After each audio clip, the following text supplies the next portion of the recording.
Konohagakure, morning after the Kyuubi attack. Hiruzen Tsurutobi, third Hokage of Konoha, was not having a good morning. He sighed as he looked out of his office window at the wreckage caused by the Kyuubi last night. The beast had caused massive amounts of damage and killed many of their shinobi and civilians that were not able to get to the shelters fast enough. He rubbed the temples of his head and turned back to the office. It had been years since he last looked at the office from that side of the desk. He had given his hat over to Minato Namikaze years ago and had been proud of the man. T was with a heavy heart he was here today. Minato had given his life last night to seal away the Kyuubi within a powerful seal. While his sacrifice helped keep many from dying and possibly save the village, he left a large problem. A soft giggle turned Hiruzen's attention to the far corner of the room. A small white cradle was placed there. Inside was a small blonde-haired child. His body wiggled out of the blanket he was wrapped in, and smile went across Hiruzen's face when the child opened his crystal blue eyes to look at him. This child was Naruto Uzumaki Namikaze, son of Minato Namikaze and Kushina Uzumaki, and also the holder of the Kyuubi. To defeat the beast, Minato had to seal it inside of someone, and being the man of honor, could not ask anyone else to do it. With a heavy heart, he had chosen to seal the beast inside his newborn son. Hiruzen closed his eyes and shook his head to clear his thoughts. Last night he had told the council what had happened, and he was not happy with the reactions. Minato, in his final moments, had wished the child to be seen as a hero. Most of the civilians wanted the child dead to finish off the beast. The shinobi side of the council had been quiet, and Hiruzen had only stayed for a minute, telling them they would resume the meeting in the morning after everyone had calmed down. A knock on his door broke him from his musings. Yes, the door opened and revealed an ANBU dressed in all black. Gray armor could be seen behind the black cloak draped over their body. The figure was around 5 feet 10 inches, and their face hidden behind a white mask representing a dog. Silver hair peeked out above the mask. Hokage-sama, the council has been gathered like you asked and are waiting for you. Hiruzen nodded and started towards the door. Thank you, Inu. Would you please stay here and watch young Naruto while I'm gone? The ANBU shinobi nodded quickly. Hi, Hokage-sama. The old Hokage nodded back and walked down the halls of the Hokage tower towards the council chambers. Once he entered, he looked around the room. The room had 2 long tables on either side of it, one for the shinobi council, the other for the civilian council. At the ends of the aisle created by the tables was his desk, and across from that was a small table where the 3 elders sat. Everyone bowed their heads when Hiruzen walked in. Giving them a quick nod, he walked to his desk and sat down. He reached into his robes to pull his pipe from the folds. Packing in some tobacco and lighting it, he took a long drag before facing the councils. I hope everyone here has had a chance to calm down from last night. He looked around the room and noticed the scowls on the civilian's face, no doubt still angry. The shinobi were all calm. Many had been part of the last war and were used to losing others through violence. While they may be sad, they all knew they had to keep calm about the situation. The elders were also calm. The trio were all ex-teammates of Hiruzen's and had been through more trouble than this attack. Good. Now I'm sure you all have thought about our situation, and I am willing to listen to any thoughts. Who would like to begin? An explosion of screams came from the civilian side of the room, all about how they should kill young Naruto. Hiruzen stared the group down and let his killing intent flood the room. Quickly the councilmen and women sat down. Most of them sweating heavily and paled when they felt the man's gaze on them. I am going to say this once and only once: we will not kill the boy. Minato gave his life to seal the beast, and his last wish was for this boy to be seen as a hero. You may not wish to honor my late successor, but I will. Many people looked down at that last part of his comment, but the civilians did not back down. A slim, balding man stood up. Hokage-sama, how can we let that demon live among us? Hiruzen narrowed his eyes at the man. I believe I mentioned yesterday that no one is to speak of the Kyuubi, whether in council or not. Calling him a demon falls under that rule, councilman. The man paled and quickly bowed. I am sorry, Hokage-sama, please forgive me. It was a slip of the tongue. He gave the man a grunt and took another drag of his pipe. This time I will, but I warn you all, I will not be tolerating such talk again. He watched as all the council nodded in understanding and continued. As I was saying, Minato wanted the boy to grow, and eventually the seal he placed on him will absorb the Kyuubi's power, thus killing it. Killing the boy will only free the beast, and eventually it will reform and attack us again. Whispered spread around the room at the information. In truth, the seal made it so that when Naruto died, he would drag the Kyuubi to the afterlife with him, but Hiruzen figured it wouldn't hurt to keep that a secret. So what will happen to the boy? Hiruzen turned to the speaker, some Inuzuka, head of the Inuzuka clan. He will be turned over to the orphanage and raised just as any orphan would. The woman nodded slightly at the answer, but he could see the disagreement in her eyes. He too knew that from the civilians' actions Naruto would have a hard life, but he hoped after some time it would pass. Excuse me, Hiruzen. The Hokage looked up and across the room to the elders to see Danzo raising his only good arm. Danzo and Hiruzen rarely got along. Both wanted what was best for the village, but had different ideas on how to achieve this. Danzo viewed military superiority and fear the best was to make Konoha the best. While Hiruzen agreed with some of Danzo's ideas, the two often butt heads. Yes, Danzo, do you have a problem with that? Hiruzen had an idea of what Danzo would want. Naruto was housing the most powerful of the tailed beasts, and if he knew Danzo, he would want the boy to train him to become an emotionless killing machine. Actually, yes. I was wondering why we would deny the boy his heritage. The entire room went silent, and if Hiruzen hadn't been prepared, his pipe might have fallen right from his mouth. He stared Danzo down, trying to figure out where Danzo could be going with this, and he was curious about how Danzo knew of the boy's family. Before he could start to speak, Shikaku Nara cut in. I'm sorry, Danzo-san, but we are all under the impression that Naruto was an orphan. Many in the room nodded to that. Danzo just cleared his throat. I never said the boy was not an orphan, merely that he had a heritage. Hiruzen, you did say last night the boy was an Uzumaki, did you not? Everyone turned to Hiruzen, who was taking a drag of his pipe. He had calmed down when he realized Danzo was talking about Naruto's mother, not his father. He still wondered what Danzo's plan was, but he would let this conversation go on for now. If it went well, he could improve Naruto's life greatly. Yes, I did. Then why is he not being named clan heir? The Uzumaki are a very powerful clan and important to Konoha. I see it as a slight to our friendship with them to dishonor a child from them. Whispers spread around the room, and a civilian woman with long brown hair spoke up. Excuse me, Danzo-san, but I have never heard of the Uzumaki clan. If they're so important, why do none of us know of them? Many of the other civilians nodded along to this, but Hiruzen decided to step in. The Uzumaki clan were the founders of Yuzushiogakure, a village that unfortunately was destroyed many years ago in the Second Shinobi War. We had been in an alliance with them since the founding of our village. In fact, the first Hokage, Hashirama Senju, was married to an Uzumaki. Hiruzen watched as the civilians looked shocked at that piece of information. The clan was well known for their skills in Fuinjutsu and Kenjutsu.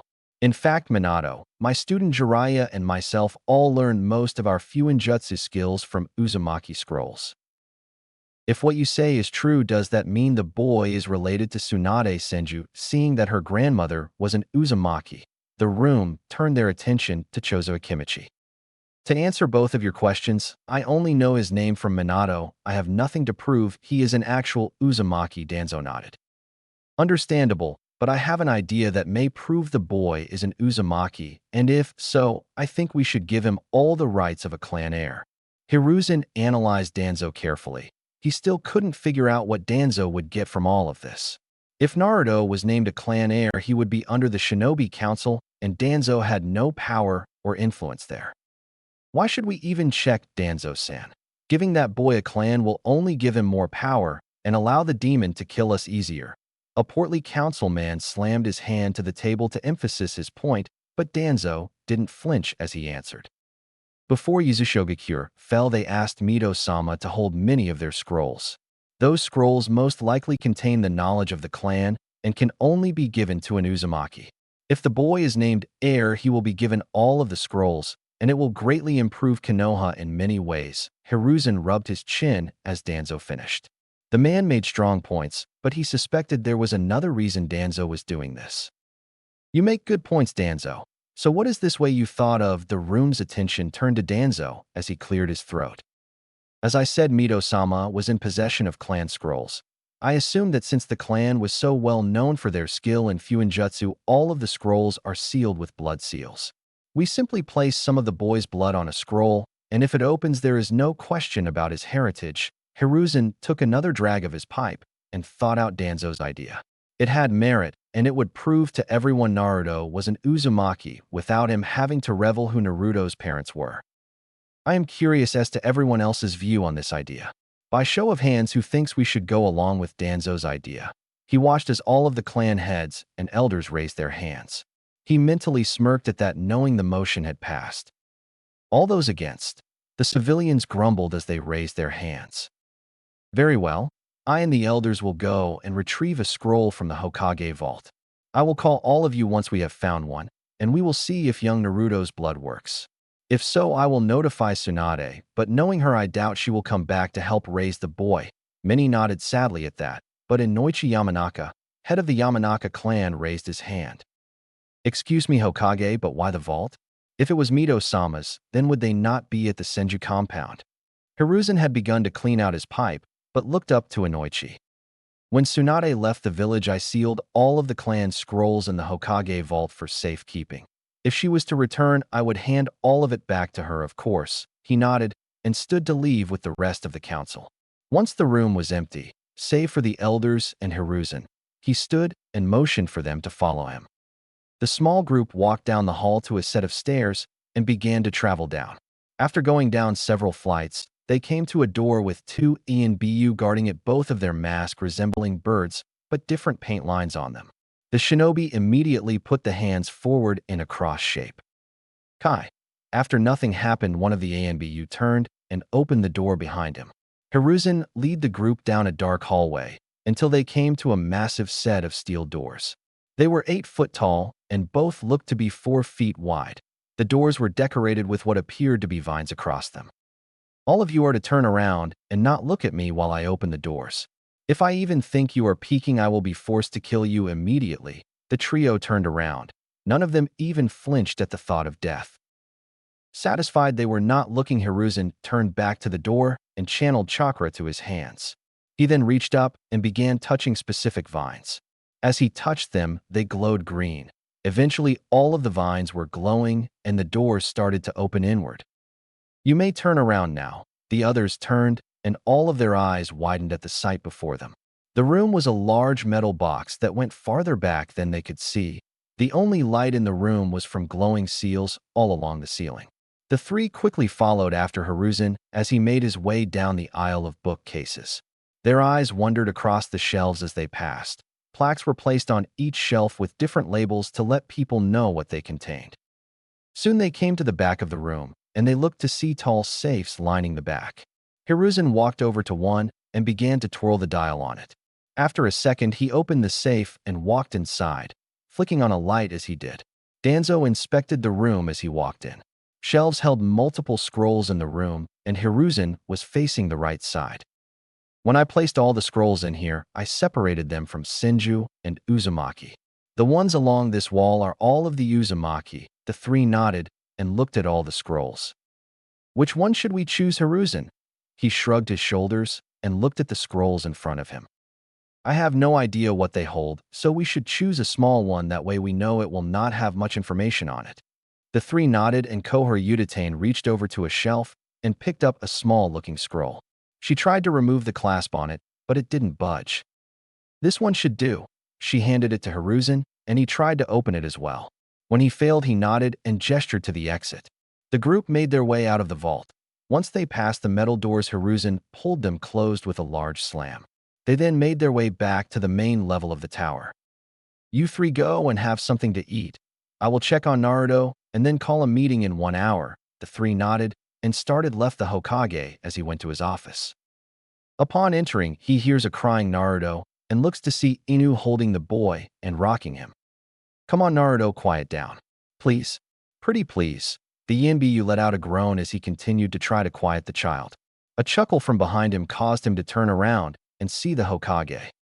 Ah, Hokage-sama, how was the meeting? Hiruzen walked over to his desk and placed the scroll on it. It was interesting, to say the least. Has he been crying long? Inu shook his head. Only for a minute. I think he wants to be feed because he does not smell. Hiruzen nodded and walked over to the shinobi with his arms out. Give him to me and go to the hospital. A nurse named Uchiha Oda should be working. She has agreed to be Naruto's wet nurse. The ANBU nodded but hesitated. Are you sure you can trust her, sir? Hiruzen nodded as he rocked Naruto. I had a Biki talk to her. He said she was clear, but I would like you to watch over her in the shadows until I'm positive. Inu paused a moment, and Hiruzen let out a sigh. Get your mind out of the gutter, Inu. Shaking his head, he bowed and disappeared in a swirl of leaves. Hiruzen let out another sigh and looked at the scroll on his desk. He knew Naruto would be able to open it, but he worried very few things Danzo suggested went well for him. Council chambers, 1 hour later. Hiruzen sat quietly with Naruto in his arms as the last of the counselors came into the room. He could see the fear and hate in the eyes of the civilian councils, but paid it no mind. The clan head's looks varied from concern to simple boredom. Once everyone was settled, he cleared his throat. Thank you all for returning. I believe we all would like to get this over with, so Hamura, Danzo, and Koharu, would you please come forward? The 3 elders stood and walked to Hiruzen's desk. Is the scroll there the one we found in the vault? The 3 looked down at the scroll, and Koharu picked it up. She inspected it before handing it over to Danzo, who handed it to Hamura after inspection. Hamura put it down after his inspection and nodded to the others before turning to Hiruzen. We all agree that it is. Thank you. Please return to your seats. The 3 bowed their heads and moved back to their table. Hayashi-san, Fugaka-san, would you two please use your dojutsu and inspect the scroll? The 2 men nodded. Sharingan. Byakugan. Fugaka's eyes morphed from their normal black into red irises with 2 tomes around the edge. He inspected the scroll and noticed that the clasp had chakra in it, but nothing else. The veins around Hayashi's eyes bulged out as he inspected the scroll, noticing the same chakra location. I do not notice anything except chakra located around the clasp, Hokage-sama. Hiruzen nodded and turned to Hayashi. Do you agree with that, Hayashi-san? The Hyuga nodded, deactivating his eyes. Shifting Naruto into one arm, he grabbed the scroll and tossed it to Shikaku. Shikaku, would you please attempt to open the scroll? The Nara let out a sigh. Troublesome. Yes, Hokage-sama. He bites his thumb to draw blood and swiped it over the clasp. It glowed red for a few seconds, then died down. Shikaku pulled on the clasp, but it did not give. Thank you, Shikaku-san. Inoichi-san, would you please bring the scroll up here? The blonde nodded and took the scroll from his friend as he walked to the desk. Hiruzen gently sent Naruto on the table and pulled out a kunai from his robe, holding up to Inoichi. If you would please, the man nodded and took the kunai from him. He placed the scroll down and used the free hand to take hold of Naruto's hand. As gently as possible, he pricked the boy's hand, making the child start to cry. Inoichi felt slightly bad but continued on. Placing the weapon down, he rubbed and squeezed Naruto's hand to make the blood flow. Once enough was there, he grabbed the scroll from the table and rubbed the clasp into the boy's hand. The clasp started to glow red, just like with Shikaku, but after a second there was a click and Inoichi's eyes widened. He pulled the scroll open, but before he got too far, Hiruzen cleared his throat. That is enough, Inoichi-san. That scroll is not for anyone's eyes to see but young Naruto. The man nodded and placed the scroll down on the table before going back to his seat. Oda-san. The council turned as a young woman with short black hair walked into the room with an ANBU guard behind her. She quickly walked to the desk and picked up Naruto. With a quick bow, she and the ANBU left. Hiruzen pulled out a handkerchief and cleaned off the kunai, looking around the room as he did. The eyes of the civilian side were wide and some in scowls on their faces. They may not know much about shinobi arts, but they knew what had just happened. The clan heads all looked to be deep in thought, most likely deciding on how this affected the village. His eyes rested on the elders, while Hamura and Koharu looked somewhat pleased to have a new clan and the jutsu that would come with it. Danzo looked natural, and that made Hiruzen worry. Once he put the weapon away, he folded his hands together. Now then, for those of you who did not realize what happened, we have proved that Naruto is indeed an Uzumaki and as such has the right to become a clan heir. He paused for a moment for questions. When now came, he continued. Now then, by show of hands, who believes we should allow Naruto to become the Uzumaki clan heir? Just like earlier, everyone but the civilian side of the council raised their hands. Very well, and those who oppose, the civilians barely raised their hands. Thank you. Then by order of the Hokage, I declare Naruto Uzumaki clan heir of the Uzumaki clan. If there is no other important business, then the civilian council is dismissed. All of them rose and left the room in a huff. Hiruzen waited before turning to the shinobi. Now we need to discuss what is going to happen with young Naruto. The group nodded, but some raised her hand. Excuse me, Hokage-sama, but I have a question about the pup's parents. Hiruzen let out a sigh and nodded. He knew that someone would figure out Naruto's mother once they saw he was an Uzumaki. He decided to keep acting like he didn't know for sure. With his status as clan heir, it wasn't going to protect him from anyone wanting revenge on Kushina. I believe I know what you are going to say, Tsum-san. I did some investigating during the break and found that there was an Uzumaki female that was pregnant and should have given birth around the time of the Kyuubi attack. That woman was Kushina Uzumaki. He looked at the reactions of the group. More than he thought looked shocked. Obviously, they recognized the name. Some, Shikaku and Shibi Aburame didn't react. Obviously, they had figured it out. As far as I know, Kushina is dead. His body has not been recovered, but of course there are many unaccounted for. I will look into who knew Kushina to see if we can find the father. Does that answer your questions, Tsum-san? The woman nodded. Hiruzen pulled out his pipe and started to pack it with tobacco. Now, since Naruto is a clan head and the Jinchuriki of the Kyuubi, I suggest we have ANBU watch over him. The woman you saw earlier has agreed to watch over Naruto as his nurse until he is able to function on his own. At that time, I will hire someone to guard and watch over him until he reaches 15 or becomes a genin. He paused to light his pipe and took a drag. Does anyone have a problem with my decision or comments? The clan heads all looked to each other. Chozo looked to the Hokage. Where will they be staying? There is an Uzumaki compound close to the Hokage monument. Mito-sama created when she arrived. I believe Kushina-san kept the compound maintained but did not live there. I will have someone check the compound before they move in. Chozo smiled and nodded to the idea. Anyone else? After seeing everyone shakes their heads, Hiruzen stood. Very well. Thank you all for your time and have a nice evening. He gave a quick bow to them and made his way to his office. Once inside, he saw Uchiha changing Naruto's diaper on the floor. Inu stood in the corner looking out the window, but turned to Hiruzen and bowed as he walked in. How did it go, Hokage-sama? Hiruzen lifted his pipe to his lips and began to speak when Uchiha cut in. Hokage-sama, please don't smoke around the baby. He quickly snuffed out the pipe and bowed to her. My apologies, Uchiha-san. I am not used to being around children. The woman nodded as she picked up Naruto and checked the bandages on his hand. As I was going to say, Inu, it is decided that Naruto will be the Uzumaki heir. Uchiha smiled and looked at the Hokage. Does that mean I will be hired full-time, Hokage-sama? He nodded as he sat down, but looked at her with a serious face. Yes, Uchiha, but I must warn you, people are not accepting of Naruto. While I do not think they will resort to violence, your life will not be an easy one if you watch him. Inu watched the woman as she stared at the aged leader. I am aware, Hokage-sama, but it is the right thing to do. I can't abandon a child in need for something he had no control over. It goes against every reason I have for being a nurse. The man gave her a small smile. I hope others will see it like that too one day, but for now, please be careful. I will assign some ANBU to watch over you and Naruto soon, and have the Uzumaki compound ready for you to move into by tonight. The woman nodded and walked to the crib in the corner. I will head home now and pack some clothes. She gave him a quick bow and rushed out the door, closing it behind her. Hiruzen turned to Inu. What is your opinion of her? Inu straightened up and walked in front of the desk. She seems to be honest with her feelings. I had a clone hidden in the room when she came back with Naruto. I told her I need to take care of something at to wait in here for me to return. From the memories, she simply played with the boy and not once tried to harm him. The Hokage nodded and pulled out a scroll. He grabbed a pen and started to write on it.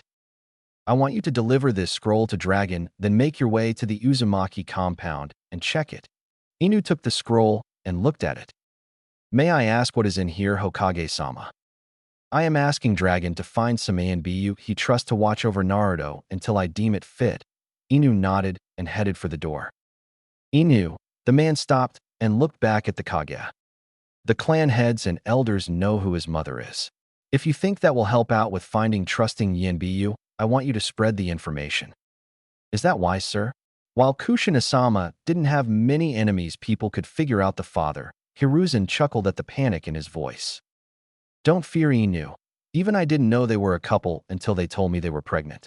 I'm not sure how they kept the secret, but I believe it will be fine.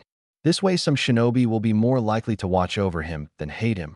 Inu let out a long sigh and turned to the door. I hope so, Hokage-sama. I really do.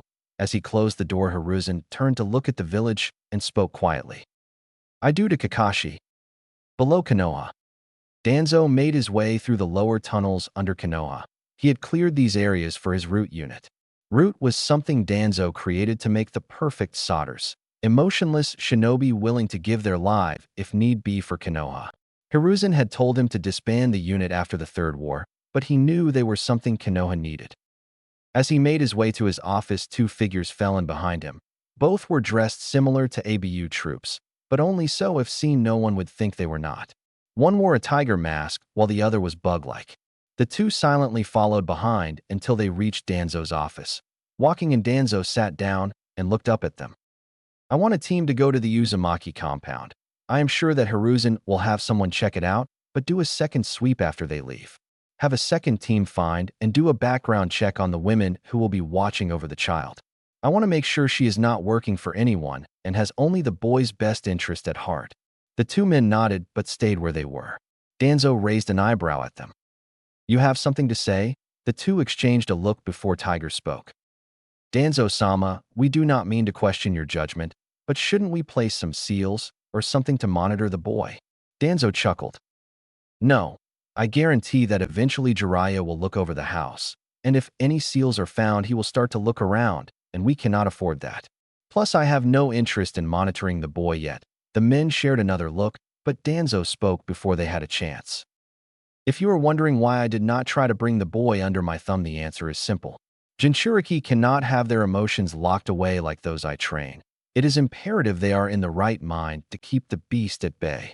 He leaned back in his chair. I was truthful when I said I want the boy to learn all of the Fuinjutsu and skills of the Uzumaki.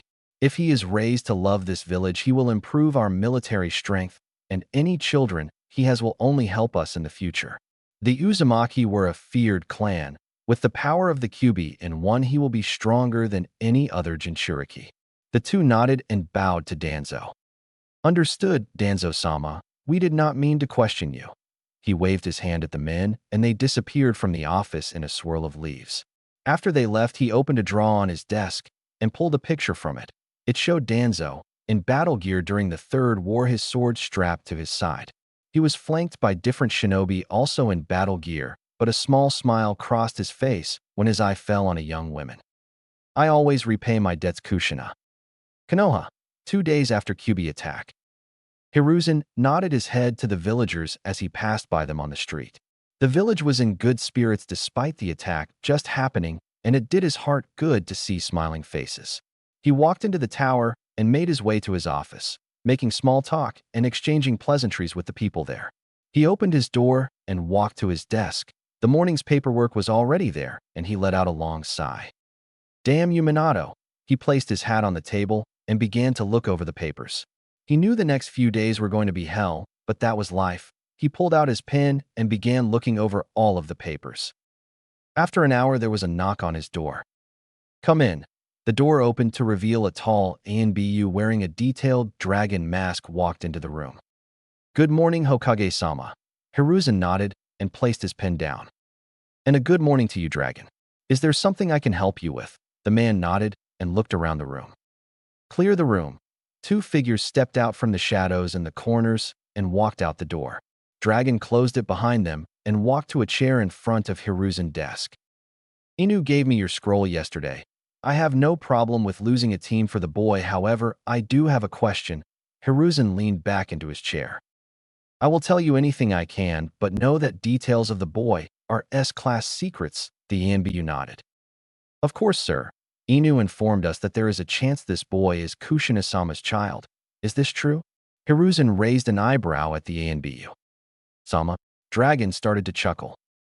She may not have ever been my superior, sir, but I am aware of what her code name was. She deserves nothing less.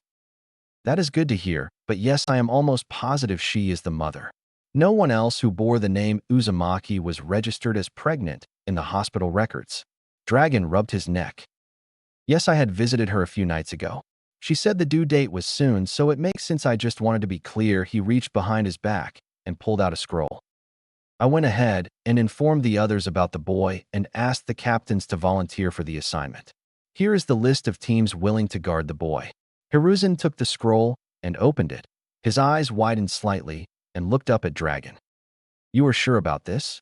Dragon gave a stern nod. Hi. Most volunteered before I even asked, and after word spread, he was Kushina-sama's son. The rest followed. Hiruzen chuckled. Well, I was hoping that at least a few ANBU would want to watch over the boy, but I didn't expect all of them. Dragon shrugged. We are not simple-minded fools, Hokage-sama. We lose friends and comrades often. We know that Naruto isn't the QB and don't blame him. I think we should pick Hawk's team, though. That was the team Kushina-sama lead until she took her leave. Nico replaced her, but I know she idolized Kushina-sama, so we can trust her. Hiruzen nodded and put down the scroll. That sounds fine to me. Clear it with all of them to be sure. This is not a normal job for ANBU, and I don't want to force anyone to do it. If members are not comfortable with the mission, change them out for others who are. Dragon nodded and stood up. Hi, Hokage-sama. They should be here by 3-inch. Hiruzen nodded as the man left his office, the two ANBU guards walking back into their corners. He rolled the scroll up and placed it into a drawer. He was happy that Naruto had the backing of ANBU. It would make his life easier, know that. Hokage-sama. He looked up to see the face of his secretary. Yes, Misaki. She stepped into the room. The civilian council would like to meet with you about the repairs to the village. Hiruzen let out a sigh. Do I have anything planned for this morning? She walked out of the door for a few moments and returned. No, sir. He nodded and stood from the desk, letting out a groan. Very well. He placed his hat on and began walking out. Please add a meeting for me at 3 with ANBU for today. The woman nodded and sat back at her desk as he walked down the hall. Uzumaki compound.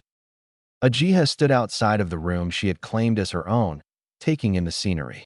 The Uzumaki compound was a large open area surrounded by trees just behind the 8-foot walls defining the compound.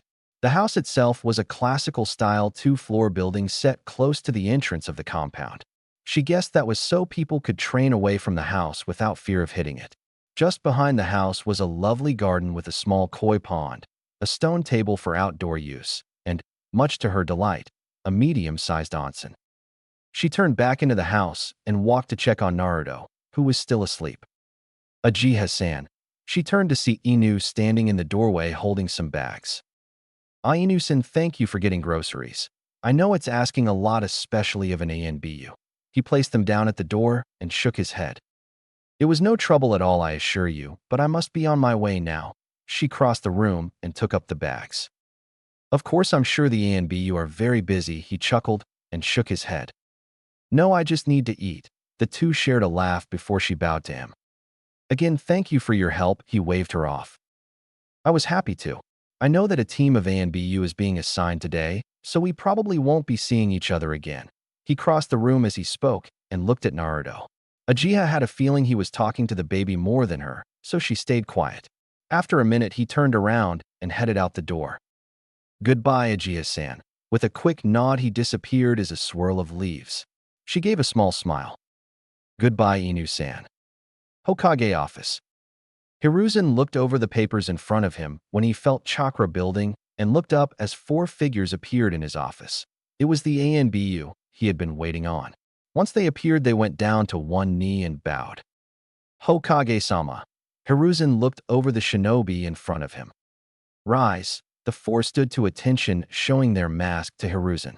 Nico stood to his far left. She was smaller than the others, but he knew that was mostly due to her age.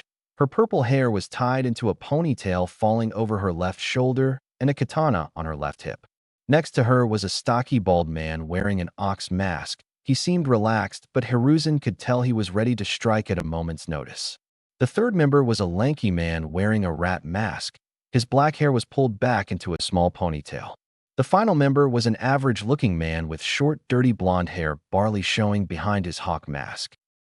Please stand at ease. The four relaxed slightly, but it was the best Hiruzen was going to get from ANBU. He pulled out his pipe and began to pack it. Did Dragon explain the mission you have been chosen for? Hawk stepped forward. He did, Hokage-sama. Hiruzen nodded and lighted his pipe. And you four are fine with a babysitting job? He looked at the four as he took a drag of the pipe. Hawk glanced back, and when he got a nod from everyone, looked back at his leader.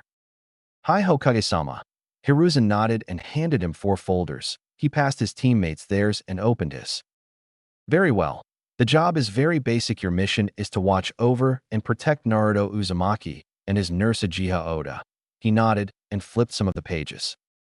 In the event of an emergency, do we prioritize the boy? Hiruzen took a puff of his pipe and let out a sigh. Yes, Hawk nodded. He knew Hiruzen didn't like to put one life over another, but in this event it was the right call. How much of a presence should we be? Seeing as the boy is a baby and will not be active, I am fine with you being visible, but masks stay on at all times. I am fine with you being somewhat relaxed as long as you stay alert. Hawk nodded. Schedule. That is up to you and your team. Will you be escorting us there? Hiruzen shook his head and handed him a scroll. No, I am too busy right now. Go when you are ready and hand this to Uchiha-san. The man took the scroll and bowed. Will do, Hokage-sama. The other 3 bowed, and then all of them disappeared in swirls of leaves. Uzumaki compound. Uchiha sang softly to Naruto as he was feeding and mental went over supplies she needs to get. The house was full furnished, and she had some food for a day or two, but she needed the rest of her clothes and bath supplies. She was broken from her thoughts when she heard a knock on the door. Adjusting the towel, she moved to look through the peephole and saw an ANBU with a bird mask. Who is it? Hawk of the ANBU. We are the team sent to watch over you and young Naruto Oda-san. She cracked the door open slightly and looked at the man. Hawk-san, could you give me 1 minute? I am in the middle of feeding. The man nodded. Of course, please take your time. She smiled and moved into the living room. Sitting on the couch, she made sure she was covered. You may enter, Hawk-san. The 4 ANBU walked into the house and looked at her in the living room. Ox quickly turned around to face the wall. When he realized what she was doing, the others laughed at him. I am sorry, ANBU-san, I didn't mean to embarrass you. Ox cleared his throat. It is fine, ma'am. Hawk looked at Rat. Take Ox and do a walk-through. He nodded and slapped Ox on the shoulder as he passed, letting him know to follow him. Hawk turned to Uchiha and bowed. Oda-san, as I said, I am ANBU Captain Hawk. This is my teammate Nico, and the 2 that left were Ox, the shy one, and Rat. We have been assigned to watch over you and Naruto. He walked over and placed the scroll the Hokage gave him on the coffee table by her. That is from the Hokage. She nodded and looked to Hawk. So how will all of this work exactly? Hawk walked over to a chair and sat down. He looked to Nico and gestured for her to sit. At least 2 of us will be awake watching over you at a time. The Hokage is fine that we stay in sight, so we will act naturally around you, so as not to make you uncomfortable. We will, however, be keeping our mask on and must go by our ANBU names. Uchiha nodded as Naruto finished and moved her hand under the towel to readjust herself. So we will basically be living together, Hawk nodded. Yes, but I ask that you try not to get too personal with us. We of course have no problem being social, but we cannot afford to reveal who we are and must stay away from too many personal questions. She nodded as she placed Naruto on her shoulder and patted his back. Will I be able to leave him with you if I need to run errands or bath? Of course. While we are not nurses like you, we can certainly watch him for a bit, she smiled. Well, that's all I can think of for now. Would you like a tour of the compound? Hawk stood and bowed. That would be wonderful. Nico stood and followed behind the 2. Root base. Danzo was looking over a report from one of his team's missions when someone knocked on his door. Enter. Tiger stepped through the door and bowed to Danzo. Danzo-sama, I came with a report on Naruto Uzumaki.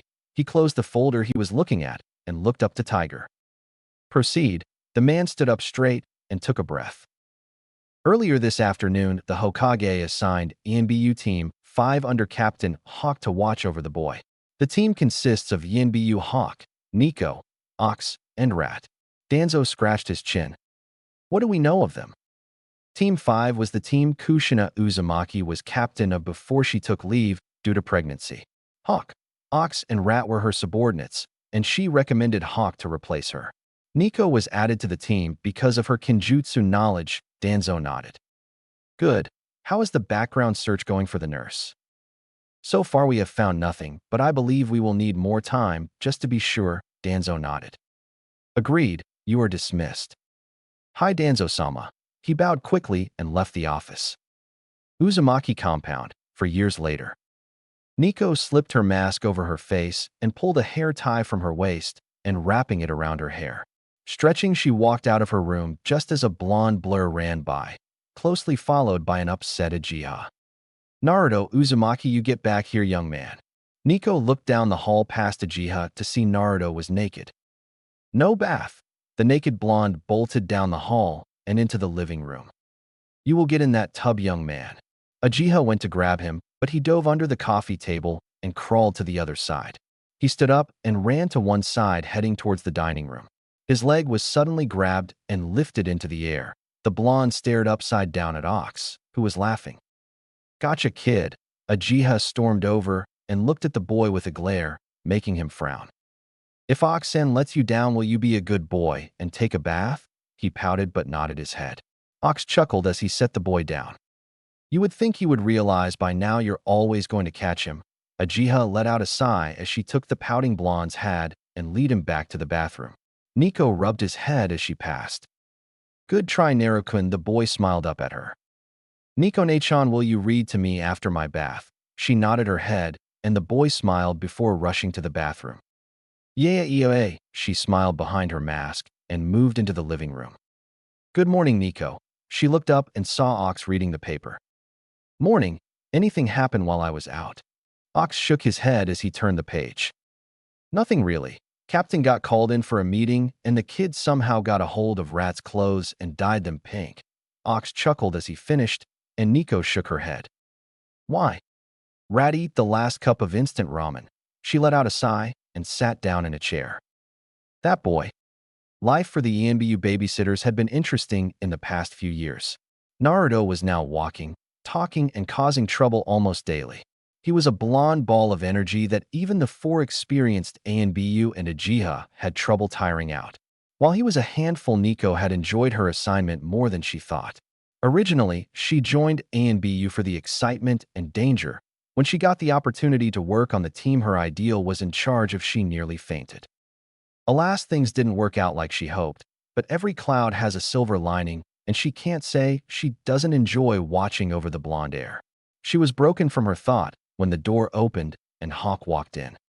Good morning, sir. How was your meeting? Hawk looked over at her and shook his head while letting out a long sigh. It was informative, to say the least. I'm going to lie down for a bit. She nodded and looked to Ox. What was that about? He shrugged but kept looking at his paper. Not sure, but if it's important, well, he will let us know. She sighed and headed down the hallway towards the library to find something to read to Naruto when he was done with his bath. Uchiha compound. Fugaku Uchiha sat in a large room inside the Uchiha compound and ran his hand through his hair. He looked around the room at all of the clan members that were gathered with him. He and the clan elders had just broken the news that the village was investigating them for the QB attack. Apparently, it is documented that the QB can be controlled by the Sharingan, and many of the Uchiha were not present during the attack. Fugaku scoffed at that. Why should the village elite rush to their deaths when they had plenty of commoners to delay the beast? So what will we do, Fugaku-sama? He looked up at the man who spoke and let out a sigh. We are moving to a larger compound in the corner of the village for the time being. Many of the members were grumbling and scoffing at the news. One of the elders banged his hand on the table to get attention. This is an outrage. How can the village treat us, the most powerful clan in Konoha, like some kind of lepers? Many of the clansmen cheered the man on, but stopped when Fugaku raised his hand for quiet. We will go along with this farce for now, but trust in me and the elder to find a solution. The men all looked around at each other, but eventually all agreed to trust in them. Fugaku dismissed them all, and when they were gone, turned to the 5 elders. Fugaku, we should not be putting up with these. We helped found this village. We are the oldest remaining clan. They should be licking our boots in thanks for defending them. The others nodded along with the elder. And I agree. This act just proves that Konoha no longer cares for us and disrespects us. I have already ordered the military police to start investigating the other clans discreetly to find their weaknesses and to memorize any information they can on the non-clan shinobi. The elders smiled at his initiative. Good, but if we want to take our rightful place as the village leaders, we need more. A grin split across Fugaku's face, and the elders looked confused. I already have thought of that. They looked between them before one asked.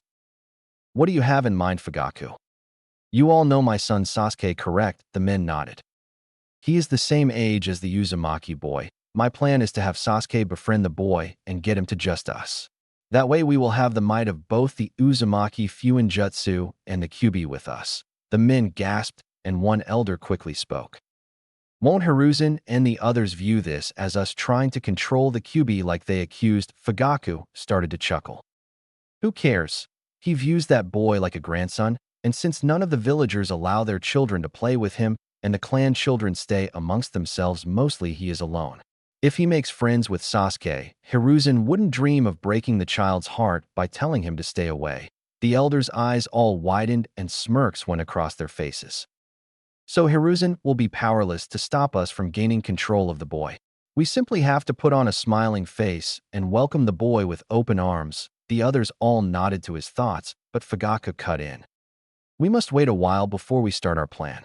If we try this so soon after the move, I fear they will catch on to our actions. The elders all agreed. Their plans would take time to bear fruit, but it would be worth it in the end. Hokage office, 2 years later. Hiruzen was sitting in his office giggling as he read his student's prize book. Ever since he became the Hokage again, this was the only time he could enjoy the work of art and get some rest from that evil that is paperwork. His free time was interrupted when his office door flew open and a blonde blur flew towards him. Gigi. Hiruzen barely had time to put his book into the drawer before the blonde missile hit him in the chest. After a grunt of pain, he looked down at the whiskered face of Naruto. The 5-year-old gave him a big grin. Hi Gigi, the Hokage chuckled as he ruffled the boy's hair. Hello to you too, Naruto-kun. Naruto, what have I told you about running through the tower? The two males turned to see Uchiha walking into the office. Naruto placed his finger under his chin and hummed. More than one. Uchiha let out a sigh and shook her head. Hiruzen chuckled and placed the boy on the ground. So Naruto-kun, what brings you here today? The boy grinned and ran to Uchiha and started digging in a bag she was holding. Soon he pulled out a piece of paper and brought it over to the man. I drew this for you. Hiruzen picked up the picture and smiled. It was a crayon drawing of him and Naruto together. It's very nice, Naruto-kun. Thank you, the boy beamed at the praise. Gigi, can you come get ramen with us? Hiruzen sighed and shook his head. I'm sorry, Naruto, but I can't. Maybe next time. The blonde smile faded some, but he hugged the Hokage leg. It's okay, Gigi, I understand you're busy running the whole village. Hiruzen smiled and ruffled Naruto's hair. Thank you, Naruto-kun. Now go enjoy your ramen and tell Tuchi-san to put it on my bill. Naruto's eyes got wide, and he ran to Uchiha. Come on, Uchiha-chan, free ramen. The woman put her hands on his shoulders to calm him down. I need to talk to the Hokage about something, so you go ahead, and I'll meet you there. The boy nodded and raced out of the room. Uchiha shook her head and closed the door before walking to the desk. Hiruzen watched her carefully and noticed she seemed nervous. How can I help you, Uchiha-san? She took a deep breath. I think it is time I leave, Hokage-sama. The room was silent for a moment before he decided to speak. Has something happened to make you want to leave? I'm not sure if you are aware, but I have been seeing a merchant from the capital when he comes for business, and he has asked me to marry him. Hiruzen nodded in understanding. Hawk had informed him of the relationship, and he had the man investigated. He turned out to be fine, so Hiruzen forgot about him till now. He let out a sigh and looked up to Uchiha. He couldn't ask her to pass this up no matter how much it would hurt Naruto, and he knew this day would come eventually. I guess congratulations are in order then, she smiled and nodded. Thank you, sir. I wanted to wait until after Naruto's birthday to bring it up. You know how that day gets him? Of course he did. Naruto was a smart child and quickly noticed that people stared at him and went out of their way to avoid him. Uchiha had even told him how the children would avoid him or tease him on the playground, always encouraged by their parents. His birthday was worse than that, though. The civilians would throw a big party honoring the 4th and his victory over the Kyuubi. There was a big festival with games, food, and of course alcohol. This caused many of the villagers to want to vent their anger from that day. More than once he received reports from the ANBU about stopping villagers from entering the Uzumaki compound. And I thank you for that. It is a hard time for him. A sad smile went across her face as she nodded. Do you think he will be okay? Hiruzen leaned back into his chair and ran a hand through his thinning hair. He is a smart boy, Uchiha. If you explain it to him, he will. He might be upset for a while, but I'm sure he will forgive you. She nodded and quickly rubbed her eyes to keep from tearing up. Thank you, Hokage-sama. You're welcome. When do you plan on leaving? Kenta-kun will be back in a week for business, and I will leave with him. When he is done, Hiruzen nodded. All right, I will find someone by then to take your place. She nodded and picked up her bag and left the room. Hiruzen sighed as she closed the door. He pulled out his pipe and packed it with tobacco. Sparrow, an ANBU stepped forward from the shadows. Yes, Hokage-sama. Please find Gecko and bring him to the office. Hi. He disappeared in a swirl of leaves. Hiruzen started to work on his daily paperwork again while he waited for the men to return. After several minutes, 2 men appeared before him. One was Sparrow, the other was a pale-looking man with his headband covering his whole head. The man stood about average height, but his body seemed thin compared to most his age. You called for me, Hokage-sama. Hiruzen pulled out a folder and passed it to him. Yes, I have a long-term assignment I was hoping you would take. Hate looked surprised by that and opened the folder to see a picture of Naruto along with information sheets on him. That is Naruto Uzumaki. I'm sure you recognize the name. Coughing into his hand, he nodded. Good. Naruto has been under the care of a nurse who recently became engaged and will be leaving Konoha. As such, I need someone to watch over him. Hate closed the folder. I mean, no disrespect, Hokage-sama, but that doesn't seem like a job for a shinobi, especially a Tokubetsu Jonin. He started to cough as he finished. Normally, I would agree, however, Naruto is a special case.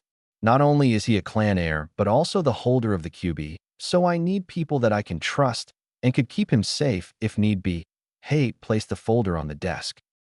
If that's true, who was watching him until now besides the woman? The folder said she was a civilian. I had an ANBU team watch over him, but he is growing up, and I feel one skilled bodyguard would be enough. I see. He brought his hand to his chin and began to think. Was there a reason you picked me, sir? Hiruzen nodded and pulled another folder out, opening it himself. First, you are a skilled shinobi that has many successful bodyguard missions. Second, you are a Kenjutsu specialist. I plan on giving Naruto his family scrolls soon, and there is a high probability he will find ones on the Uzumaki sword style. I would like to have someone there to help him train. Hayate's attention perked up at that. Not many people in Konoha practiced Kenjutsu, and he knew of the Uzumaki style. Third, it says in your file you were recommended to join ANBU, but because of your chronic cough were unable to join. Hiruzen looked up to get a confirmation on that from him.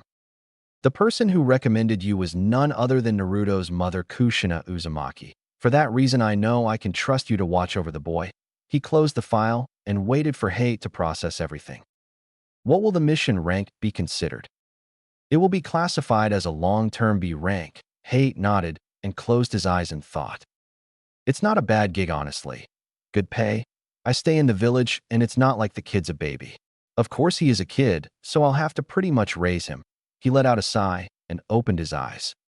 Would it be all right if I sleep on this and tell you in the morning, Hokage-sama? Hiruzen nodded. Of course, Hate. He stood and bowed to the Hokage before exiting. Hiruzen turned and looked out the window. He decided to give Naruto his family scrolls after Uchiha broke the news to him she was leaving.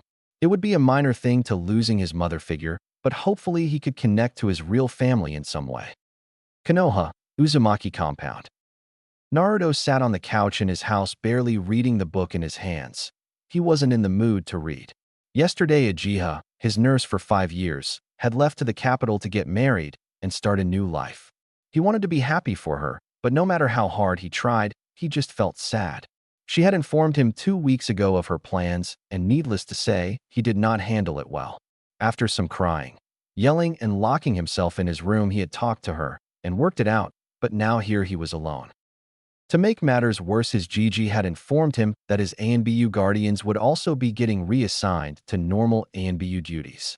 That one hurt less because all of them promised that they would come by and visit him when they had the spare time. So here he was all alone in an empty house with nothing to do. He was broken from his thoughts when someone knocked on his door. Placing the book down, he walked to it. "Who is it?" "It's me, Naruto-kun." A smile spread across his face as he flung the door open. "Hi, Gigi." The boy wrapped his arms around his grandfather figure's legs, making the man chuckle as he rubbed the boy's head. "Hello to you too, Naruto-kun. May we come in?" The boy let go of Hiruzen and looked past him to see a man standing behind him with a small smile on his face. He was wearing the normal Jonin attire Naruto had seen in the village, but had the cloth of his headband unfolded to be a full bandana over his head. Naruto also noticed he had a blade attached to his hip. He stepped back and gave a quick bow, like Uchiha had taught him to do when meeting people older than him. "Hello, I am Naruto Uzumaki." Hate was slightly shocked at the boy's reactions. He knew that the Hokage was like a grandfather to him, so the hugging he wasn't surprised by, but the polite introduction was different. "It is nice to meet you, Uzumaki-san. I am Hate Gecko." "It is nice to meet you, Gecko-san, and you can call me Naruto if you would like," the man nodded. Naruto smiled and stepped out of the doorway so the two men could enter. While they walked past, Naruto noticed the large scroll on Hayate's back. Curious, he closed the door and followed the men to the living room and sitting in a chair across from them. "How are you today, Naruto-kun?" "I'm okay," he said with a sad smile on his face. "I know it's hard, Naruto, but you will get through it." "I know, Gigi." Hate had a small coughing spell, and Naruto looked at him in concern. "Do you need anything to drink, Gecko-san?" The man waved Naruto off. "It is fine. I have a chronic cough. Nothing life-threatening, but I cough constantly." "Naruto-kun, I came here today for 2 reasons, the first of which involves this scroll here." Hiruzen stood and held out his arms for the scroll from Hate. After receiving it, he walked around the table and handed it to Naruto. "What is it?" "That, Naruto, is a scroll with multiple storage seals on it. Every known scroll belonging to your family in Konoha is sealed inside that scroll." The boy's eyes widened, and he quickly dropped to the floor and unrolled the scroll. Every few feet, there was the same seal, and he looked at it confused. Hiruzen chuckled and walked around to Naruto's side and bent over, placing his hand on the seal and channeling chakra. Naruto watched amazed as the seal glowed, and suddenly there was a small pile of scrolls stacked where the seal had been. "That's amazing, Gigi. How did you do that?" The aged Hokage smiled and placed his hand on Naruto's head. "That, Naruto-kun, is something known as Fuinjutsu, a skill your family was very well known for." The boy's eyes sparkled with curiosity and wonder. "Really? So can I learn how to do that?" "Of course, like I was saying, in this large scroll and dozens of these smaller scrolls and a few big ones. Each of them should have different techniques and jutsus of all varieties." Naruto's jaw hit the floor when he heard that, and he quickly started to push the large scroll open. "Hurry, Gigi, get them all out, so I can start training to become the strongest ninja ever." "I'm sure you will, Naruto. But hold on, I need to explain something about these scrolls first. You see how they all have these clasps on them? Well, each one has a special seal on it called a blood seal. It keeps people not related to the one who sealed it from opening it." Naruto had picked up one of the scrolls as Hiruzen explained about them and looked at the clasp with curiosity. "So only I can open it?" "That's right, Naruto. You just have to put some blood on it, and the clasp will unlock." Naruto quickly started looking around the room for something sharp, but when he didn't see anything, he turned towards the kitchen. Hiruzen grabbed him by the collar of his shirt before he got 2 steps away and sat him down. "Hold on, Naruto-kun. I don't need you bleeding all over the house just yet." The blonde scratched the back of his head and grinned. "Sorry, Gigi, I just got really excited." "I understand, but before we start unsealing everything, let me tell you the other reason I came here today." Hate had been watching the scene before him with an amused grin. The boy seemed smart and quickly grasped things in his opinion. His drive to learn also seemed high, good qualities to have for a shinobi, but he would have to work on the boy's patience some. When Hiruzen mentioned the other reason, Hate sat up, right knowing it was his turn. Now that I know you are sad that Uchiha-san and the ANBU won't be living with you anymore, but I have asked Hate here to start helping you train to be a shinobi and with anything in your family scrolls you need help with. Naruto looked up at Hate with a mixture of feelings. While happy someone was willing to help train him, he didn't like the idea of suddenly staying with a stranger. He was very weary of people. Every time he walked through the village or went to the park, he would hear the whispers about him and the cold glare from adults. He had asked Uchiha and the ANBU why people were like that to him, but they never gave him a straight answer. Hate saw the confusion playing out in Naruto's eyes, decided to try and ease the boy's mind. I know this is sudden, Naruto, but I promise you if you give me a chance, I'll help you become the greatest shinobi ever. Naruto looked unsure but glanced over to Hiruzen, who smiled and gave Naruto a nod. He decided if his Gigi trusted the man, he could at least give him a try. Okay, Gecko-san. Hate is fine, Naruto, he said between coughs. Hiruzen smiled and clapped his hands to get their attention. Wonderful. Now, then Naruto-kun, why don't you gather up all of these scrolls and we'll head into your library and sort them all out. Naruto smiled and quickly gathered up all of the small scrolls while Hate rolled up the large one and followed the others down the hall. Soon they came to a pair of sliding doors and Naruto used his free hand to push them apart. They revealed a large open room with bookshelves and racks for scrolls to be placed in. Only one bookcase had anything on it and Hate assumed they were Naruto's. A beautiful dark wooden desk sat near the back of the room and had a small lamp on it. Alright Naruto, I'm not sure if you noticed, but each of those scrolls have different color bands on them. I saw 4 different colored bands among all the scrolls. Before you ask, I have no idea what they mean, so we will have to wait and see. Now I will begin unsealing them all while you and Hate separate them by color, okay? Naruto nodded and started to grab scrolls from the ones already unsealed. They had red and blue bands, so he picked 2 shelves and started their piles. For half an hour this was the pattern. Hiruzen sat at the desk unsealing while Naruto and Hate moved the scrolls to their specific shelves. The last seal housed only one small scroll with a gold band and the Uzumaki crest printed on it. Hiruzen placed it on the desk and began to roll up the large scroll. I believe that one should be opened first, Naruto-kun. The boy nodded and started towards the scroll but stopped. Is it okay if I read it alone, Gigi? The man nodded and pulled a kunai from beneath his robes. After laying it on the desk, he and Hate walked out of the room and slid the doors shut. Taking a deep breath, Naruto walked around the desk and hopped up onto the chair so he could grab the kunai and scroll. He sat down and carefully cut his thumb so it bleeds just enough to open the scroll. He placed the kunai back on the desk and swiped his thumb across the clasp. After a glowing of red for a second, the clasp unlocked and Naruto carefully unrolled it. To whom it may concern. Greetings, I am Kinshin Uzumaki, current leader of Uzumaki and the Uzumaki clan. I am writing this letter because we have received reports of a possible attack on the village in the near future. I have decided to send away all of the clan's knowledge in case the attack is as serious as our spies believe. If you are reading this, I am sorry that we failed and Uzumaki is no more. I am happy to know our knowledge and clan will live on with you. I'm sure you noticed each of the scrolls have different bands around them. I have done this so you can keep them organized. Red bands are for Fuinjutsu, blue for ninjutsu. This includes Genjutsu and medical ninjutsu.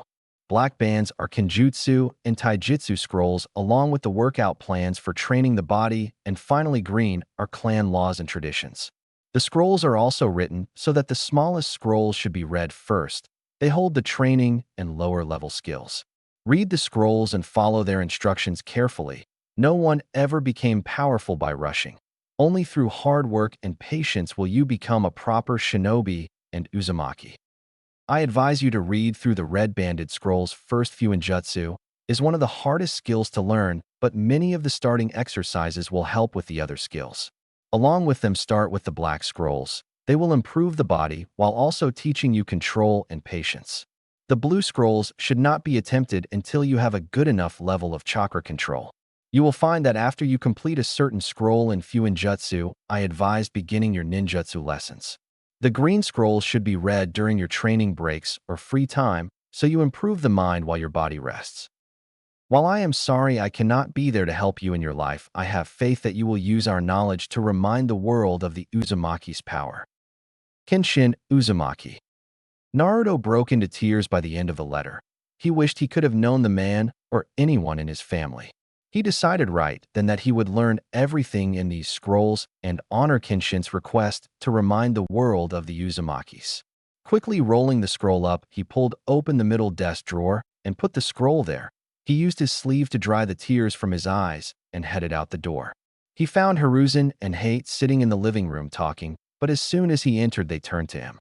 Hiruzen walked over to him and noticed the red around his eyes from crying. "Is everything all right, Naruto-kun?" The boy nodded quickly. "Yes, Gigi. It was a letter from someone named Kinshin Uzumaki.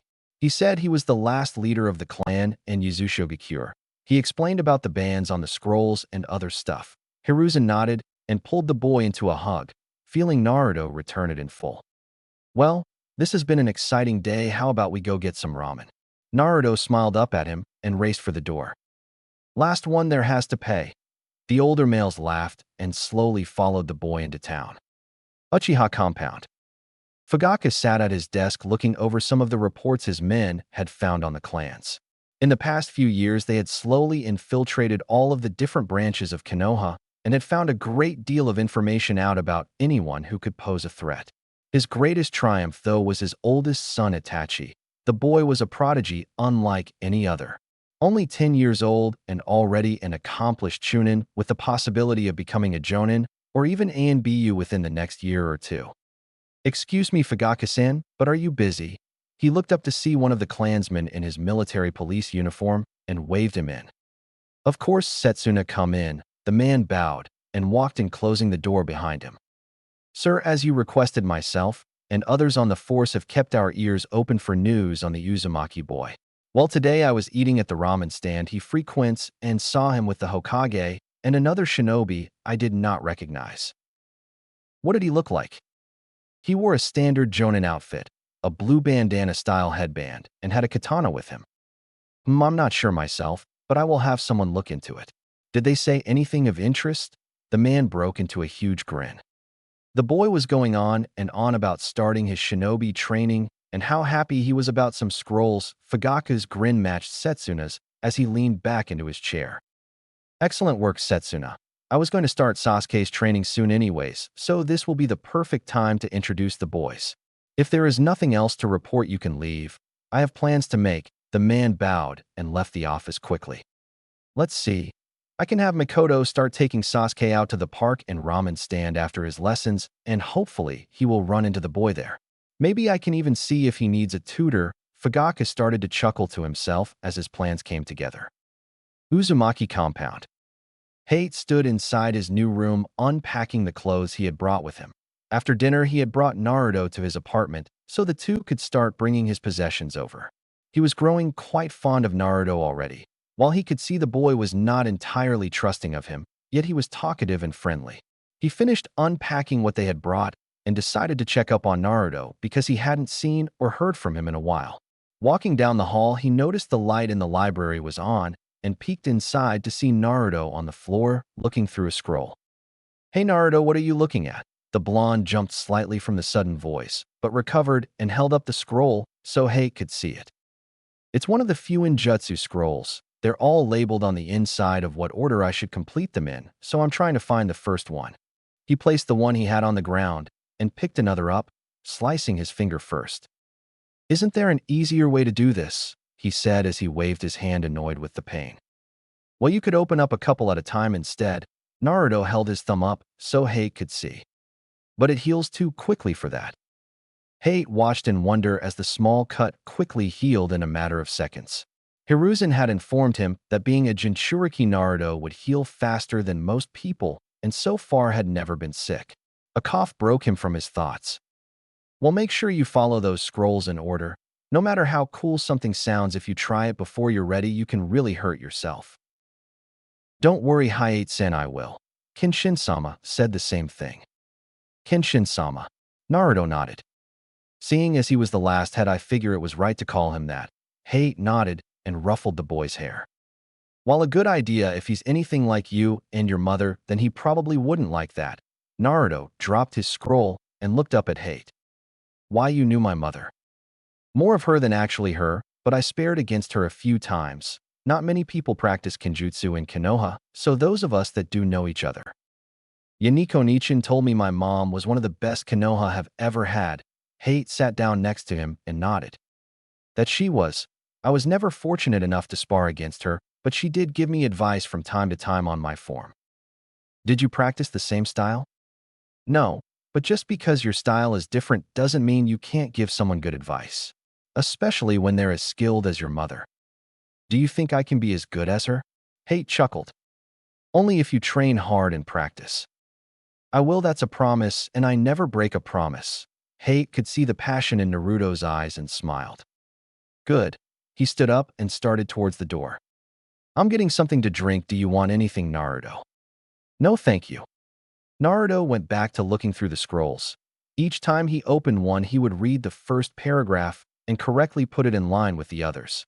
After a minute of searching, he finally found the first scroll and began reading. Welcome to your first steps of learning Fuinjutsu. As you may or may not know, we Uzumaki thrive in this particular field.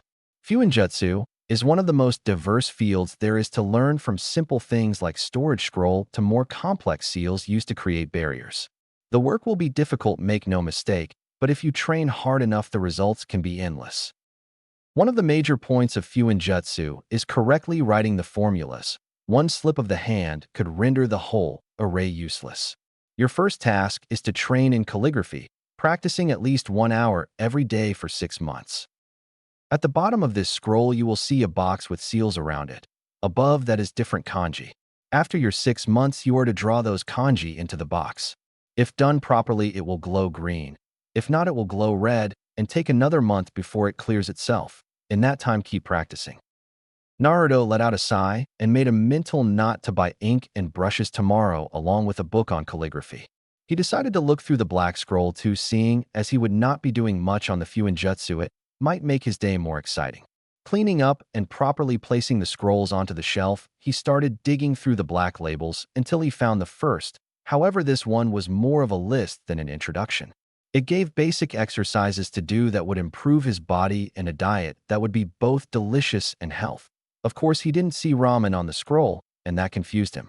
Ramen was the food of the gods. Why would it not be included in a plan to make him stronger?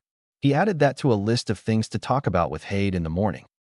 1 month later, Naruto stood panting in his backyard, covered in sweat and dirt. In the past month, he had come out every morning to work out in the training area to improve his body. The list in his scrolls was extensive, and while the exercises were not complicated, the amount he needs to do was stressful on his young body. The first few days after he had started, he couldn't even finish all of the drills, but now he could struggle through them. Hade had told him eventually he would be able to do this routine, and then some, so he pressed on.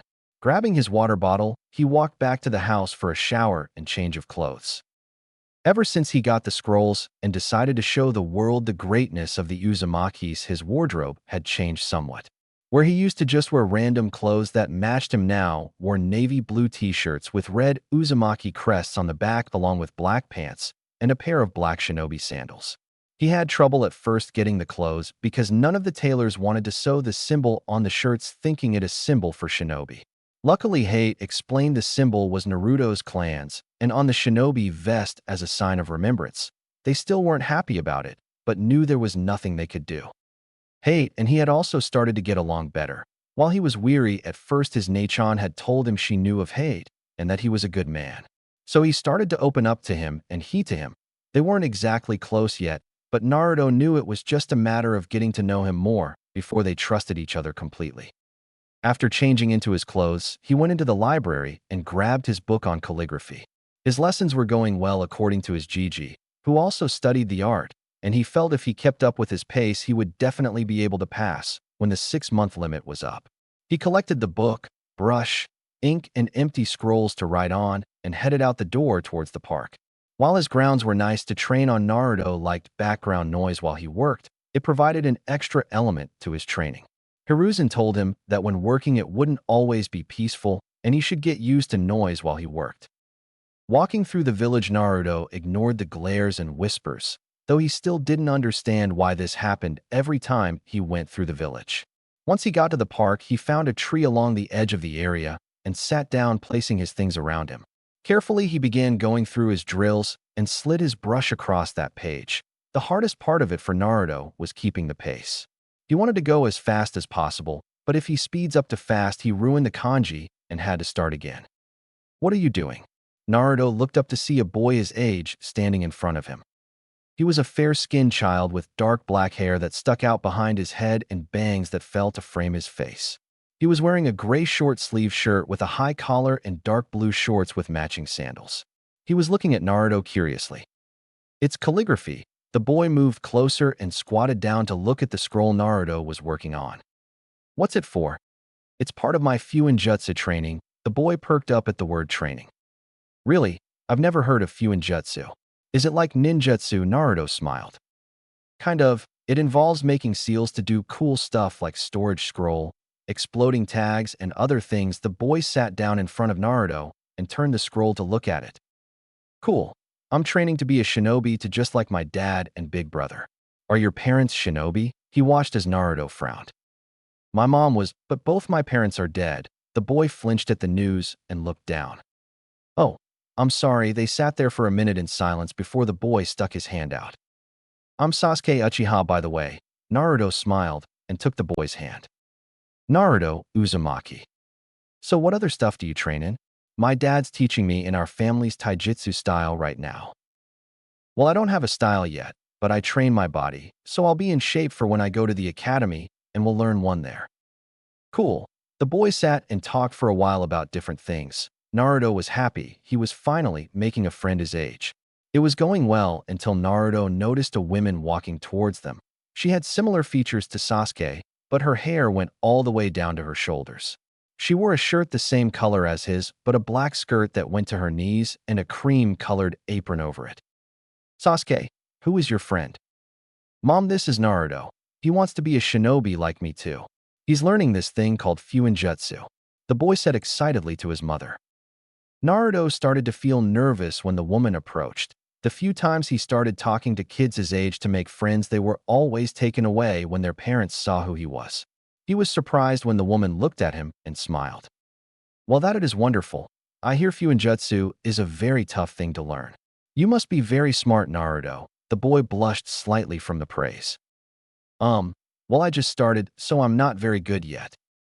"Well, still it is impressive to see a young boy learning such a difficult thing. Sasuke here could use improvement on his handwriting."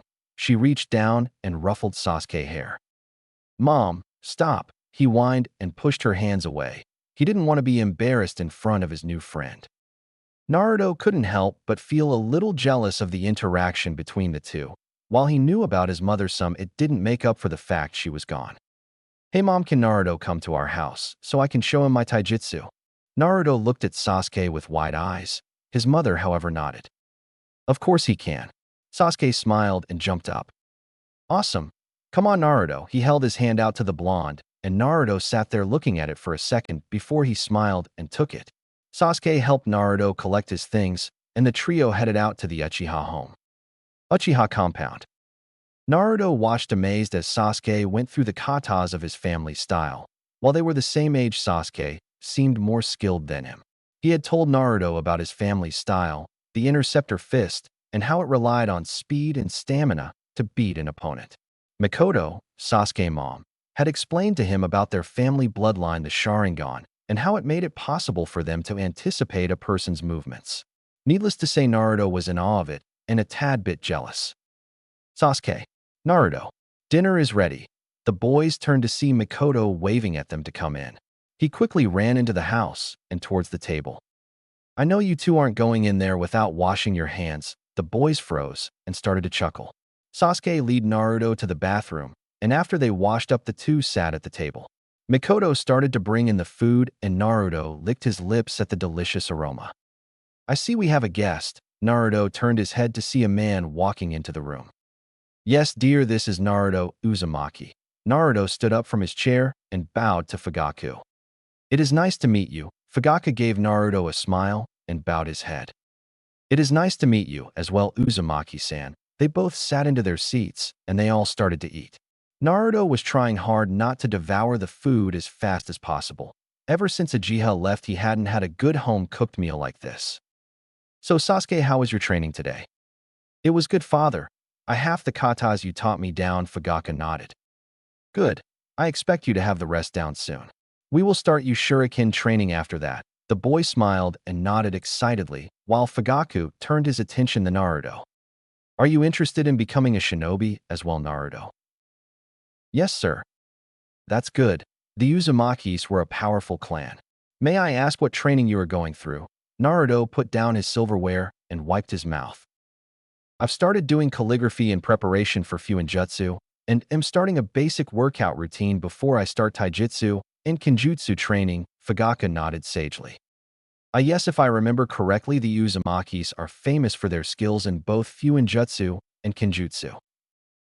What's Kenjutsu, father? Kenjutsu, Sasuke, are techniques involving swords. Sasuke looked at Naruto wide-eyed. Cool. Naruto grinned and blushed lightly at the attention. The rest of dinner was peaceful and filled with talk about everyday life and questions about Naruto. After dinner, Makoto walked Naruto home and had to explain to Heir, who Naruto forgot to tell he was going out, that Naruto had been with them all afternoon. Naruto went to sleep that night with a smile on his face. Today he made his first real friend, and his parents were okay with him. Makoto had even told him he was welcome to come over whenever he wanted to play. Sasuke was having similar thoughts. His father had never been so nice to anyone he played with. Usually he said they were beneath them, the village elite, but today he talked to Naruto like he was a normal child. He even told Sasuke to invite Naruto over more to play or train because he would be a good rival. That made Sasuke happy, and he couldn't wait to introduce Naruto to his big brother. Uzumaki compound. Naruto reached over and slapped his alarm clock as it began to screech into his ear. He stood up and began to stretch. Despite the early wake-up, he was excited for the day's events.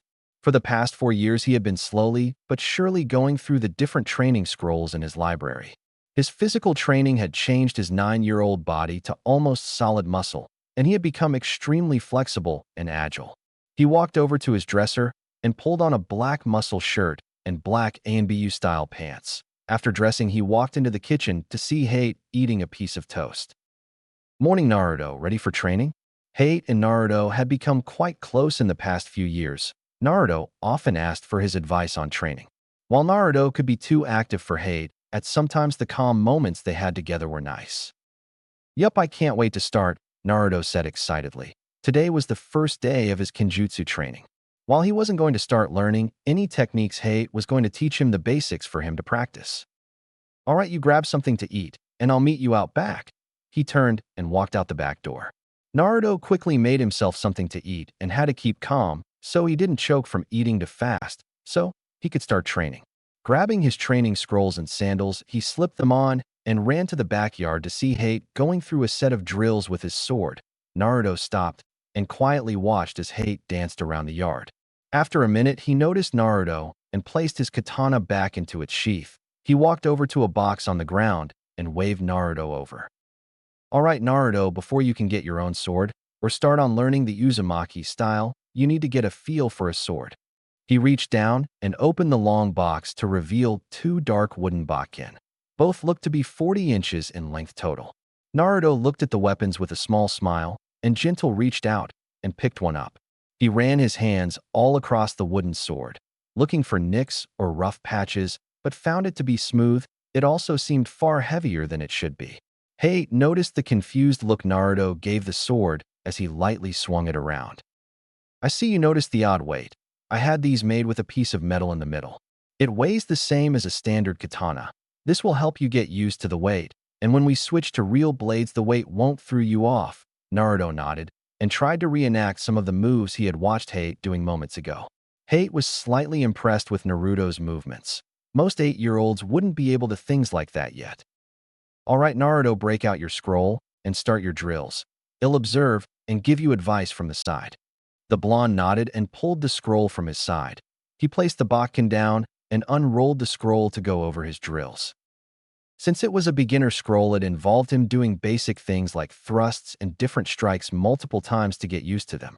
For 2 hours, Naruto stood in the backyard working on his grip and practicing the different attacks. His arms felt heavy, and he was covered in sweat, but a smile never left his face. "All right, Naruto, let's call it a day. Hit the showers and change, or you're going to be late." Naruto nodded and ran over to the box and placed the Bakken back down before rushing into the house. Peeling off his clothes, he tossed them into a pile around his clothes hamper and ran into the shower to wash of the morning's grim. After he dried off, he threw on his normal clothes, grabbed 2 scrolls, and headed into the living room. "Here's your lunch, Naruto." Hate walked in and handed Naruto a blue bento box. "Thanks, Hate." He took the box and pulled one of his scrolls out and unrolled it on the floor. It had a storage seal drawn on it, and Naruto placed the box over it before channeling his chakra into it and sealing the box. "You've gotten good with drawing those. I can't tell the difference between yours and a store-bought one." Naruto's skill with Fuinjutsu had reached amazing levels. He could already create storage scrolls that could hold hundreds of pounds, basic illumination seals that would glow when activated like a flashlight, and, much to his and the Hokage's distress, explosive tags. Of course, with Naruto's drive and family scrolls, all of his seals were more powerful than regular ones. He had nearly blown up a large section of the compound wall when he was working on his explosive tags. "Thanks. Pretty soon I should be starting on the more advanced level ones." He grabbed the scroll and headed out the door for the village. He casually made his way down the streets, not even bothering to look at the villagers as he passed by. In the last few years since he befriended Sasuke, he no longer cared what anyone thought of him. The Uchiha and his family were nice to him, and that's all that mattered to him. He soon found himself in front of a large red brick building. It seemed worn from being around a long time, but didn't have a sign of damage. It was a large circular building that rose into the air for 3 stories and had the kanji for fire inside a large circle. This was the Ninja Academy. He looked around the large training field that surrounded the academy to see many children his age standing with their families, some standing in groups together. He recognized some of the clan families from their fathers. He had met a few in passing while with his Gigi, but others seemed to be civilians. Finally, his eyes stopped on a familiar dark-haired family. He started walking towards them and waved to Sasuke when he got closer. Sasuke had changed over the years in many of the same ways as Naruto. He was taller, but instead of muscle like his friend Sasuke, had a lean body like a runner.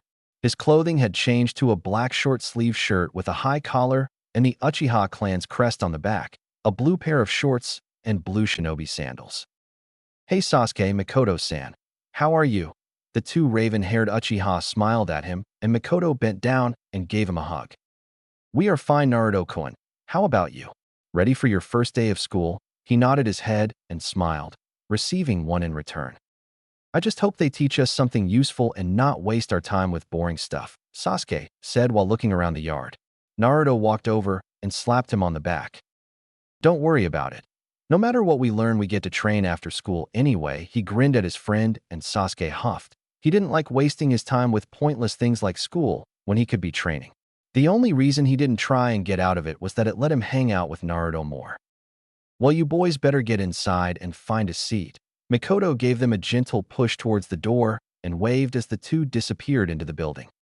The boys found their classroom quickly and walked inside. The classroom was rather large, with a blackboard mounted on the wall right in front of the teacher's desk. The desks were mounted to the floor and had enough room for 2 to sit at one.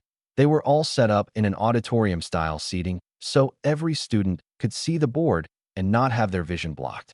Naruto looked at the room for a moment before Sasuke nudged him and pointed to an empty desk over by the window on the 3rd row.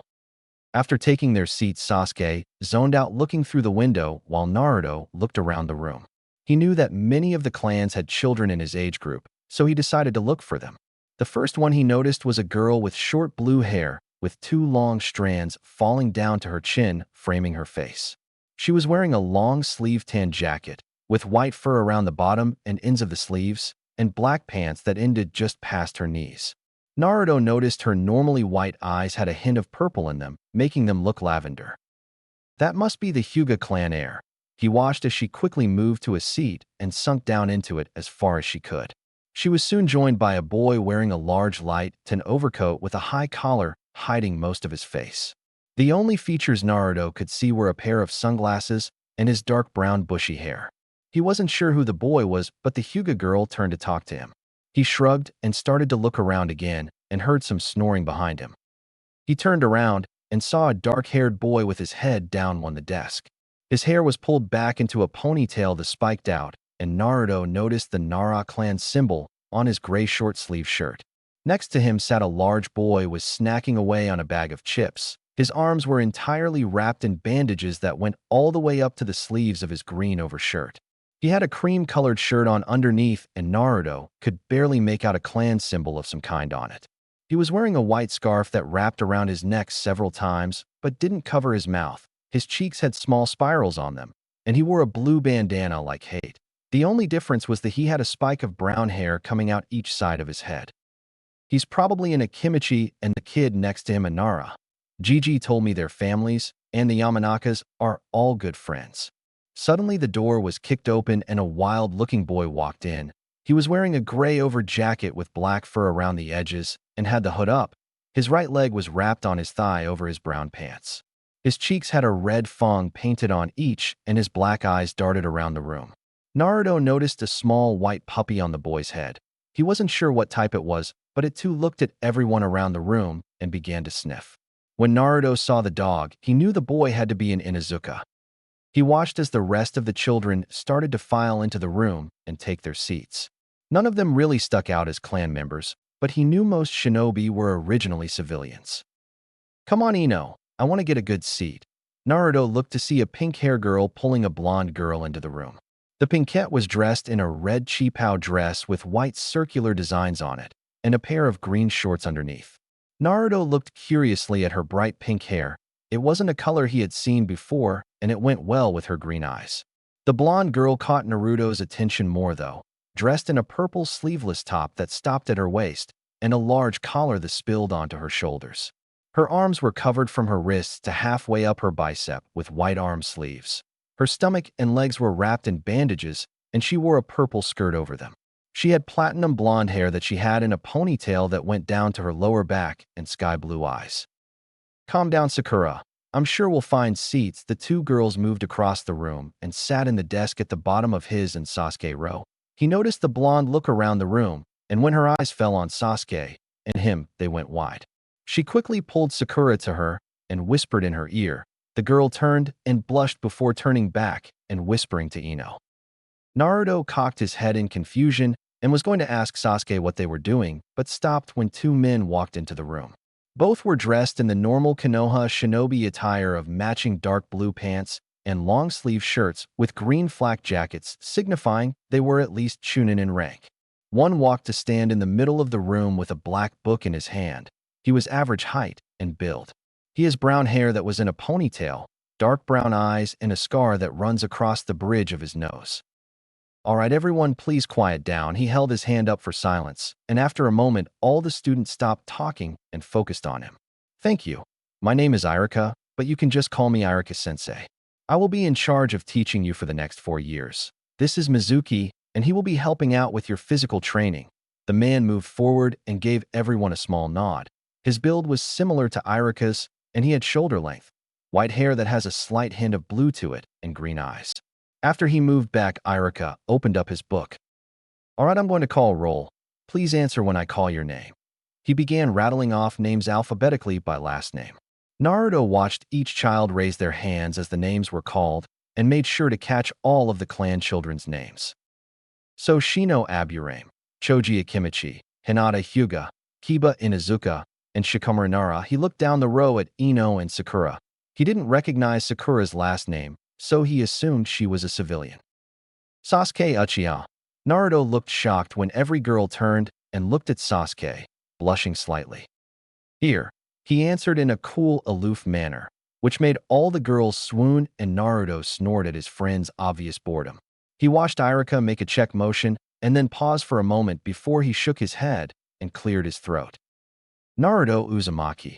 His voice was lower than when he spoke the others. "Here." He watched as Irika made a check and didn't bother to look up from the page. Well, it seems even my sensei has a problem with me. Isn't that just great? I had better tell Heir and Gigi. Here, Naruto drew his attention back to the class to see Ino waving her hand. He had missed her last name, but seeing how she was last, and the Yamanaka heir hadn't been called yet, it was her. Shrugging and deciding to find out later, he focused on Irika as he placed his book down on the desk. Alright, now today we're going to discuss the founding of the village. Both Naruto and Sasuke let out a groan. Naruto because he had already studied the village history, and Sasuke because he could care less about history. 1 year later, Naruto jumped back to avoid the overhead strike from Heir and pushed forward when he landed, hoping to catch him off guard. Heir, however, was far more skilled than the boy and brought his bakken up faster than Naruto could see and thrust it into his stomach, knocking the air out of him and making him fall to his knees. Heir placed the blade-like side of the bakken on the side of Naruto's neck. I win, he grinned as Naruto let out a moan of disappointment. Heir was a strict teacher and didn't go easy on Naruto. He figured it would help get Naruto stronger faster and increase his pain tolerance. So far in the past year since he had started his sword training, Naruto had 3 broken arms, 2 broken legs, 14 cracked ribs, a broken collarbone, and a cracked skull. Normally, this would deter a child from wanting to train more, but Naruto worked harder after each injury. It didn't help that Naruto healed at an unnatural speed, so these injuries barely kept him out of training.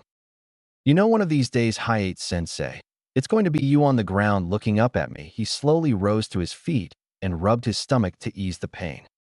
You say that every day, and I've yet to even feel pressured when fighting you. He smirked at the blonde and walked over to place his bakken in the box before turning towards the house as Naruto mumbled under his breath. Naruto walked over and placed his bakken in the box before closing it and bringing it inside with him. He placed it just inside the door and removed his sandals.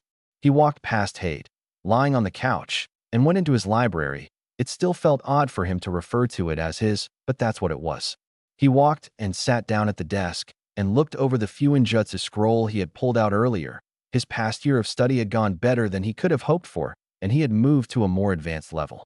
Currently, he was learning how to create a chakra suppression seals, paralysis seals, and flash tags. He let out a sigh and looked at the clock on the wall above the door. He didn't have to go anywhere today till 2 because the academy was closed.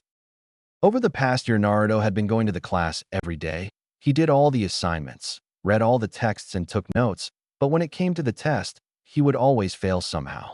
He suspected foul play, seeing as the teachers didn't like him but couldn't find evidence. Finally, after the last test, Naruto told Heir about it, and he informed the Hokage.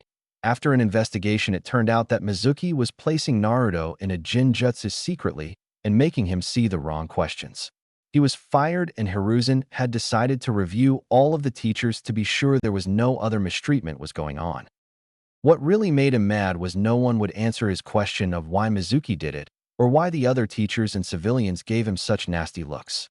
Hiruzen had told Naruto not to worry about it, and that he would explain one day. That made him mad, but he walked off knowing he wouldn't get an answer from the old man. So for the past week, he dived into his training, trying to forget everything and clear his mind, but it wasn't working. He just couldn't wrap his mind around it, and stood up and began to pace. He began to try and connect the dots of what he knew. Okay, let's see, all of the kids in class are told not to hang out with me, but don't ever say why. So no one our age knows why. Meaning it's something that happened when I was young, but what? I mean, the only thing I know of is when the Kyuubi attacked. He paused in his thoughts and remembered all the whispers he heard when people thought he wasn't listening, of calling him demon and blaming lost ones on him. Things started to add up in his head. He healed faster than anyone he knew, his whisker marks, and how he had better senses than everyone but Kiba. He quickly ran from the room and towards the door, barely stopping to put on his sandals. Hey Naruto, why the hurry?